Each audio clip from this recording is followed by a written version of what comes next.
Good morning, student. Welcome to the class on organic photochemistry. Today we will see Norris type 1, type 2 cleavages.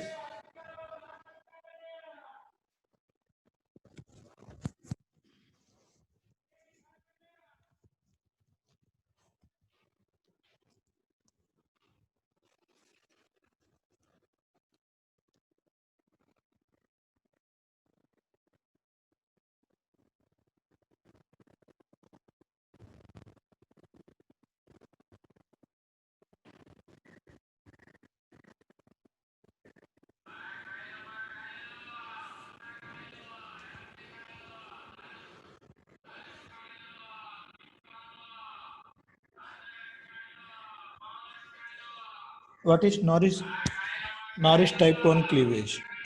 Norris type 1 cleavage is nothing but an alpha cleavage of carbonyl compounds. Norris type 1 cleavage is nothing but an alpha cleavage of carbonyl compounds. When this carbonyl compound is treated under photochemical conditions, it has given a 5-membered ring with loss of carbon monoxide. Now, how it will give this product?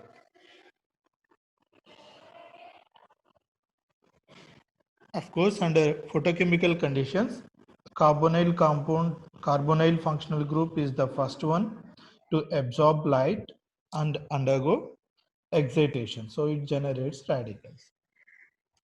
Then again, these two radicals will combine to give the carbonyl, but that time this alpha bond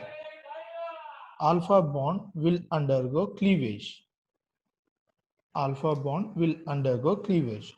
So it generates a carbonyl back, but it will lead to alpha cleavage to give this diradical. Now again it will undergo alpha cleavage here, so that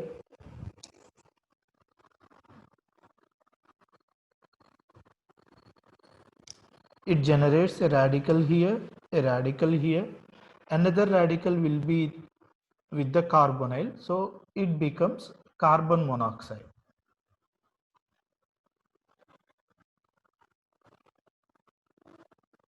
It becomes carbon monoxide. Now these two will combine to get this product. So this is what is called Norris type 1 cleavage. Norris type 1 cleavage is just nothing but the alpha cleavage and expulsion of a carbon monoxide molecule to have ring contraction. I'll give you one more example.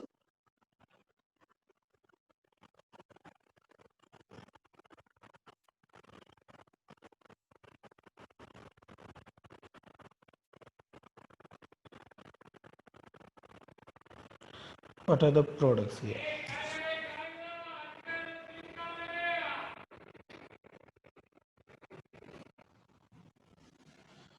So the product here is alpha cleavage, and this side also. So that gives a ring contraction with 4-membered ring. Here the product is trans product plus carbon monoxide. It is just a trans product plus carbon monoxide. So obviously, what is Norris type 1 cleavage? Norris type 1 cleavage is an alpha cleavage of carbonyl compounds that usually expels a carbon monoxide molecule.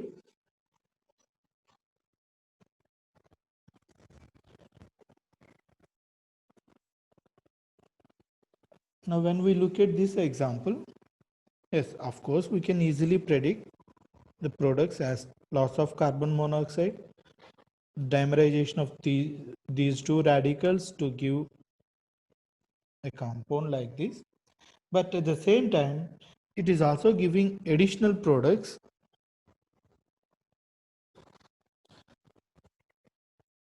like isobutane plus isobutylene.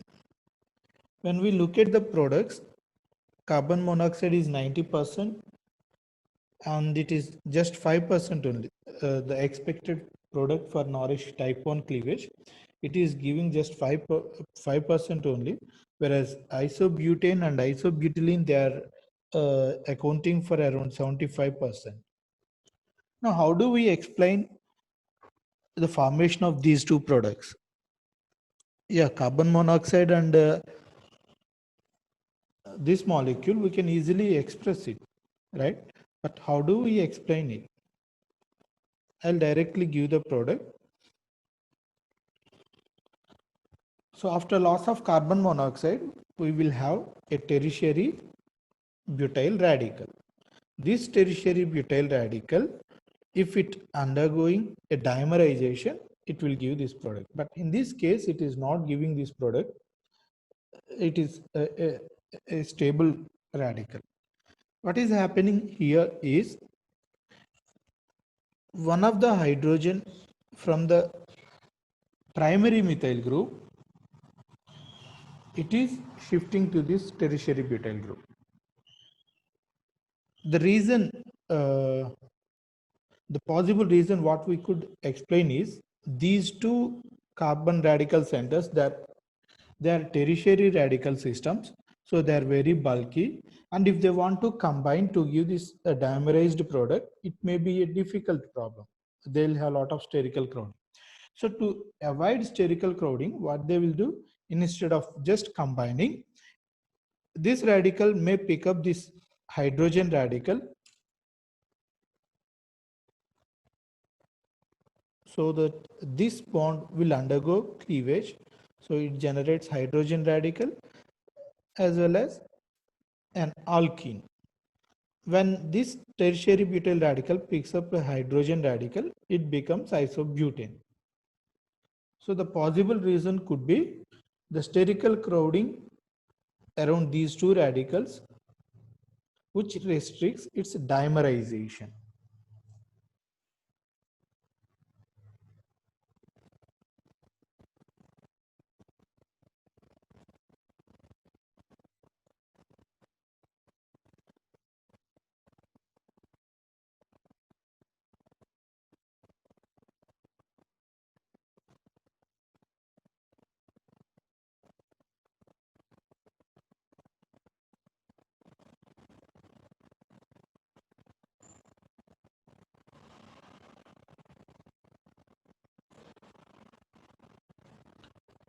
Give the product of this problem.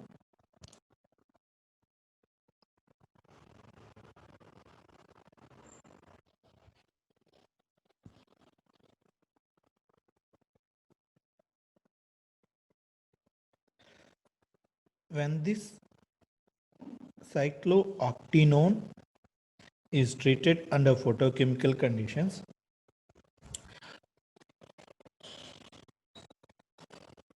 it is giving a product of this kind.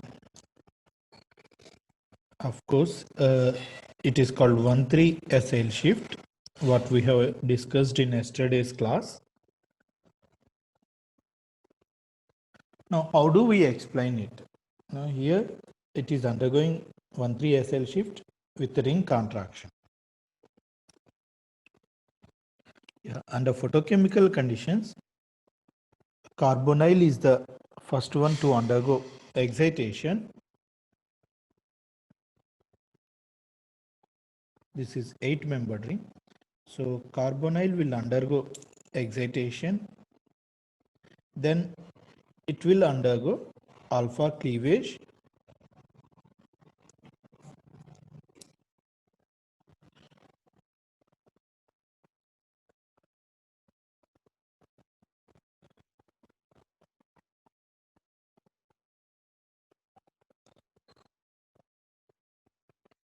I'm sorry, the position of the double bond is not correct. Please change it.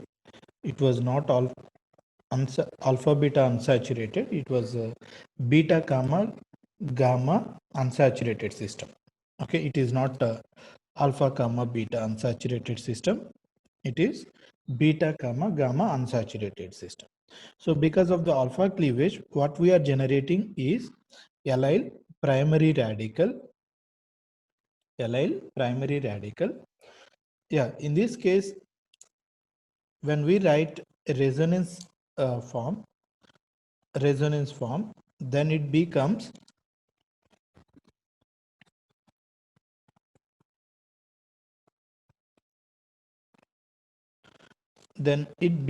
when we draw a resonance form for allyl primary radical, it becomes allyl secondary radical. Allyl secondary radical is more stable compared to allyl primary radical. So in this case, it will undergo dimerization. So here it may undergo dimerization, it may lead to loss of carbon monoxide, but after rearrangement, it is generating a, a more stable allyl secondary radical. Then it will undergo dimerization to give this product. See, this is generally called as 1,3-SL shift. I'll give the numbering. Carbonyl carbon is 1, then this allyl system 1, 2, 3. Yeah, this is what is called 1, 3 SL shift. So carbonyl carbon is 1, then this allyl system is 1, 2, 3. So 1, 3 SL shift. Now in this example, we have seen ring contraction. We have seen ring contraction. So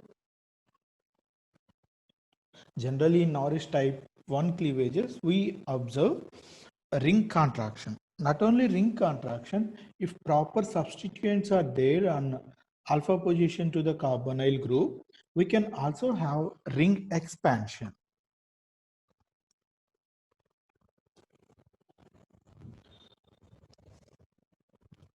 Look at this example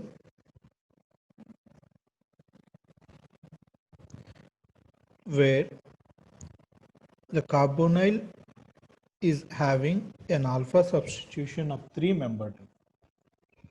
Now when it is treated under photochemical conditions, of course, it will undergo alpha cleavage to break this bond.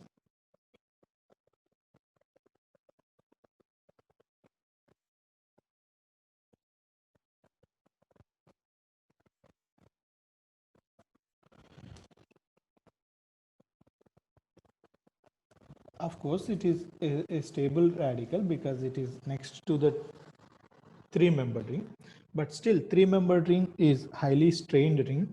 So it may undergo breakage. So here the 3-membered ring will undergo breakage. So one radical will be polarized towards this radical so that it generates a double bond. Another radical will be like this.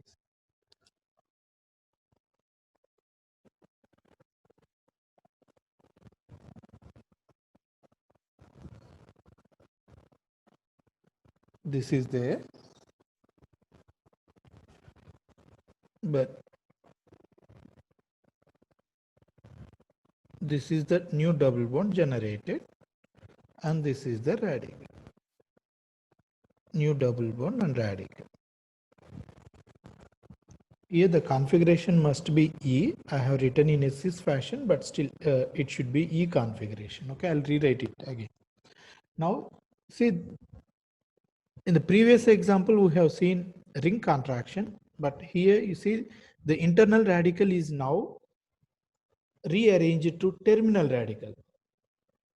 So because of this, when they undergo recombination, now we will see ring expansion. We will see a ring expansion.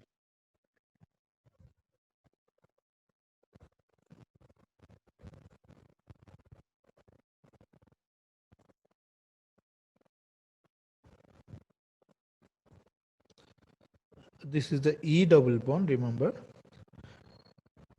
by mistake it was written like this. When you count the ring size, it is 12 membered ring, whereas here it is a 15 membered ring. So that means not only ring contraction, like as I said, in case of alpha cleavage, that leads to expulsion of carbon monoxide or carbon dioxide or 1,3-SL shift. When we have proper substituents next to carbonyl group, we can also have ring expansion.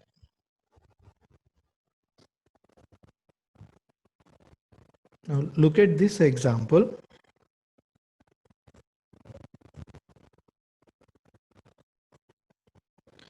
When it is treated under photochemical conditions, as expected, it is giving Norris type 1 product with expulsion of carbon monoxide.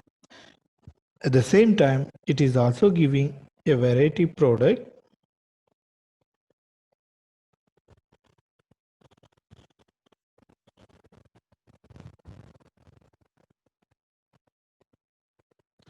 which is called cyclophane.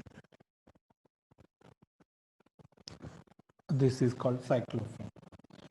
The formation of the first product, it can be easily expressed. It is just a Norris type 1 cleavage.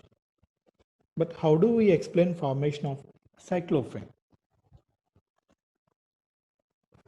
We can easily express the formation of cyclophane when it is undergoing alpha cleavage.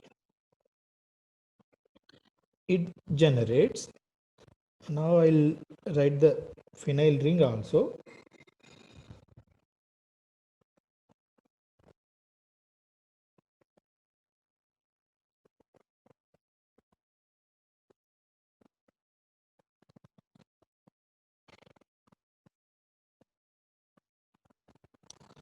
It is generating, this is the alpha cleavage. Now this will undergo rearrangement. I can say rearrangement, we will represent it in a different conformation.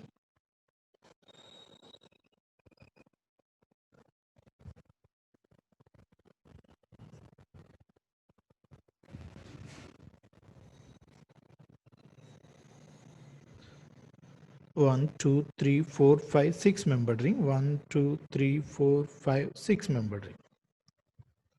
We will represent it in this conformation so that now it will undergo a bond formation with the para. How? We can use the aromatic electrons to generate the bond here. So one of the electrons in this pi bond will be polarized towards carbonyl so that it generates this carbonyl carbon aromatic ring bond formation. Then other electron will be polarized inside the benzene ring. Then again the two electrons in this bond are polarized, one towards this electron, another towards this electron, so that it gives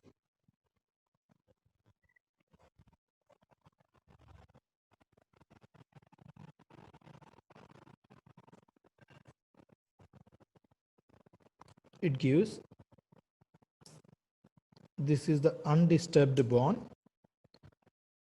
This is the new pi bond generated here, and this is again new pi bond generated here.